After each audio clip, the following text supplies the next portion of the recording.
Très important. Ainsi, lorsqu'on y parvient, on aboutit à une contradiction et on a alors démontré que la propriété non P est fausse, c'est-à-dire que P est vrai, d'accord? Parce que le jeu, c'est ça. Le jeu, c'est de montrer que la négation est fausse et donc on en déduit que P est vrai. Parce qu'en fait, on va faire quoi? C'est non P, non P. Et non P, normalement, en logique, c'est égal à P, d'accord? Une fois qu'on a vu, on a dit ça, donc on va faire d'abord, avant l'application, on va faire un petit exemple. Voilà. Donc, pour faire cette démonstration, c'est très simple, d'accord? Vous allez voir tout de suite que c'est très simple. Pourquoi? Parce qu'en fait, on va utiliser le raisonnement que je viens de présenter tout à l'heure, le raisonnement par l'absurde. Donc, supposons que le nombre réel m est le maximum de l'intervalle i. Donc, si le nombre réel m est le maximum de l'intervalle i, cela implique donc que m appartient à l'intervalle i et tous les éléments de i, d'accord, ça implique que tous les éléments de i sont inférieurs ou égaux, au majorant, sont inférieurs. Donc ici, m est strictement inférieur à a, d'accord, parce que a c'est le majorant de l'intervalle i, d'accord. Le majorant c'est évident parce que on a bien en fait x qui est strictement inférieur à a, donc ça veut dire que l'intervalle i est majoré, donc ça c'est pas un problème. Donc comme on a montré déjà que l'intervalle i est majoré, donc ça veut dire que ce que j'ai écrit là c'est vrai. Donc je vais l'écrire ici, que si m appartient à i, donc elle obéit à cette propriété, ça veut dire que m est strictement inférieur à a. Et maintenant, qu'est-ce que nous allons faire? Comme m est strictement inférieur à a, on va tout simplement dire que la moyenne en fait de cet intervalle m' qui est égal à a plus grand M sur 2, il appartient à l'intervalle m a, d'accord? De sorte qu'on ait m inférieur à m' qui est inférieur à a, d'accord? Ça implique tout simplement qu'on a m' qui est supérieur à m et m' appartient aussi à l'intervalle i. Pourquoi? Si je prends donc mon axe ici, ma borne a ici, je prends m ici et donc le m' que j'ai dit il est là. Donc on voit bien que m' appartient bien à l'intervalle i. C'est l'intervalle, puisque tout ça là c'est l'intervalle i. Vous voyez qu'il y a la contradiction. Pourquoi? Parce que on a dit que m c'est le maximum de notre intervalle i. Donc si m c'est le maximum, ça veut dire que ça obéit à la définition que nous avons vue tout à l'heure, à savoir que c'est le plus grand élément de notre intervalle i dans notre cas. Or, qu'est-ce qui se passe chez nous ici? Chez nous ici, on se rend compte que on a pris m comme étant le maximum de notre intervalle. Il se trouve qu'il y a encore un nombre qui est plus grand que notre maximum. Donc ça, c'est faux. D'accord? Donc il y a contradiction, donc c'est absurde. C'est-à-dire qu'il ne peut pas y avoir un maximum plus grand que un maximum. On en déduit tout simplement que l'intervalle i n'admet pas de maximum. Application. On nous dit donc soit a l'ensemble des inverses des nombres entiers naturels non nuls. Donc ça veut dire que a est de la forme tout simplement 1 sur n avec n appartenant à grand n étoiles. Donc petit 1, on nous demande de démontrer que 1 est le maximum de A. Une question demande de démontrer que A est minoré mais n'admet pas de minimum. Donc je vais faire solution. Donc, la première question, c'est un classique, démontrer que 1 est le maximum de A. Donc, on sait que pour tout n appartenant à grand n étoile, n est supérieur ou égal à 1. D'accord? Donc, comme n est supérieur ou égal à 1, donc je peux prendre l'inverse de ce nombre-là. Mais avant de prendre l'inverse, j'aimerais rappeler que, donc, vous avez certainement vu que lorsqu'on a A et B, des nombres réels strictement positifs, en fait, et que on a A qui est supérieur à B, cela implique que 1 sur A est inférieur à 1 sur B. Ça, vous avez vu cette propriété-là, elle est fondamentale, d'accord? Donc, on va l'appliquer aussi là. N est supérieur ou égal à 1, ça implique tout simplement que 1 sur N est inférieur à 1 sur 1, autant pour moi, mais 1 sur 1, c'est 1. Donc, on va ajouter en fait. Donc, de plus, on a 1 qui appartient bien à A.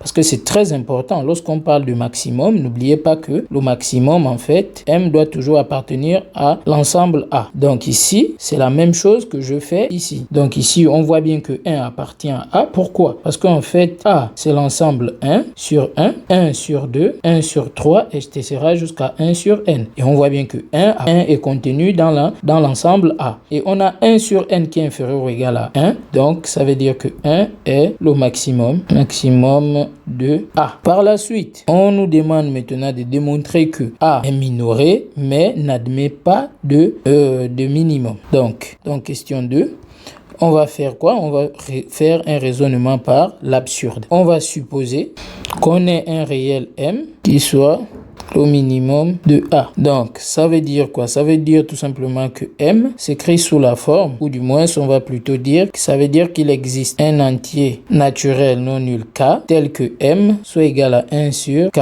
D'accord? Ça, c'est d'une part. D'autre part, K plus 1 est supérieur à K. D'accord? Parce que là, on a pris ça, on a supposé ça, ce que ça va donner pour un nombre plus grand que K. Donc, K plus 1 est supérieur à K, ça implique donc que 1 sur K plus 1 est inférieur à 1 sur K. Là encore, c'est la même chose, j'utilise toujours le fait que A supérieur à B implique que 1 sur A inférieur à 1 sur B. D'accord? Donc ça, c'est très important. Donc, j'ai oublié de montrer que A est minoré. A, désolé. Donc, on va d'abord montrer ici, donc, minoration. Alors, donc, pour la minoration, nous savons que quel que soit n appartenant à grand N, nous avons tout simplement n qui est strictement supérieur à 0. Donc, en prenant l'inverse, j'aurai 1 sur n qui sera strictement supérieur à 0. Pourquoi? Parce que, en fait, l'inverse d'un nombre positif, c'est toujours un nombre positif. Parce que ici, je vous vois bien, vous allez me dire que, mais pourquoi je n'ai pas utilisé le fait que A est supérieur à B, et donc, quand j'inverse, 1 sur A devient inférieur à 1 sur B. Non, ici c'est pas la même chose parce que en fait ici la comparaison est faite par rapport à 0 et un nombre, comme j'ai dit, un nombre positif, même si on prend son inverse, ce sera toujours un nombre positif. Je peux prendre un exemple, par exemple 2, c'est strictement supérieur à 0, mais si je prends 1 demi, c'est aussi strictement supérieur à 0 puisque 1 demi c'est égal à 0,5. D'accord? Et 0,5 est bien plus grand que 0. Donc vous pouvez le faire avec n'importe quel nombre positif. Son inverse sera toujours positif. Donc ici, on a trouvé que 1 sur n est strictement positif. Désolé. Donc on a trouvé que 1 sur n est strictement positif. Donc ça veut dire que tout simplement A, plus je sais pas pourquoi j'oublie. Donc de plus, on a 0 qui n'appartient pas à A. D'accord? Ça c'est aussi important. Donc ça veut dire que 0 est un minorant. Pour préciser, minot de A. Il faut bien préciser le fait que ce soit un minorant parce qu'on peut prendre aussi moins 1. Moins 1 est inférieur à 0, 0 inférieur à 1 sur n. Donc, ça veut dire que moins 1 est inférieur à 1 sur n. Donc, moins 1 aussi est un minorant de A. Donc, mais ici, on va se limiter à celui qui est le plus proche. Donc, revenons maintenant ici. Donc, on était au niveau de... On a supposé que le réel M est le minimum de A, d'accord? Et donc, maintenant, on a donc dit qu'il existait un entier K tel que M s'écrive sous cette forme. Et donc, on a dit qu'on doit prendre un nombre plus grand que K pour voir ce qui se passe. Donc, en prenant un nombre plus grand que K et en prenant les inverses, on se retrouve avec ça. Donc, on a 1 sur K plus 1 qui est inférieur à 1 sur K, mais 1 sur K, c'est M. Alors, donc, encore une fois, on aboutit à une contradiction. Pourquoi? Parce que on a dit que M, c'était le minimum. Donc, M, c'est le minimum. Donc, à partir du moment où M, c'est le minimum, il ne peut plus y avoir, en fait, un nombre plus petit que M qui appartienne à notre intervalle, à l'intervalle A. D'accord? Parce que comme on a dit que M est le minimum, ça veut dire que M appartient à A. Mais là, on se rend compte qu'on trouve encore un nombre, 1 sur K plus 1, qui est inférieur à M. Mais en plus, on a 1 sur K plus 1 qui appartient bien à A. Puisque 1 sur K plus 1 étant inférieur à 1 sur n, étant strictement supérieur à 0, eh bien, il appartient à A. Donc, on remarque qu'en fait, on a encore trouvé un nombre plus petit qui appartient à l'intervalle A. Donc, à ce moment, c'est absurde. D'accord? Donc, là, on a une contradiction. Donc, c'est absurde. Et donc, ça veut dire que A n'admet pas de minimum. Voilà, c'est terminé. J'espère que ce cours vous aura plu. Et voilà, donc je pense que là, nous avons posé les bases sur qui embrouillent souvent les gens. Bon, c'est même pas un chapitre, c'est vraiment un bout de chapitre, mais c'est des notions vraiment qui prêtent à confusion. Donc, j'espère que vous l'avez bien compris. Ensuite, nous allons maintenant enchaîner avec des exercices et des types secondes et vous allez pas mal vous en sortir parce que généralement, ce sont les cours par lesquels on commence et souvent...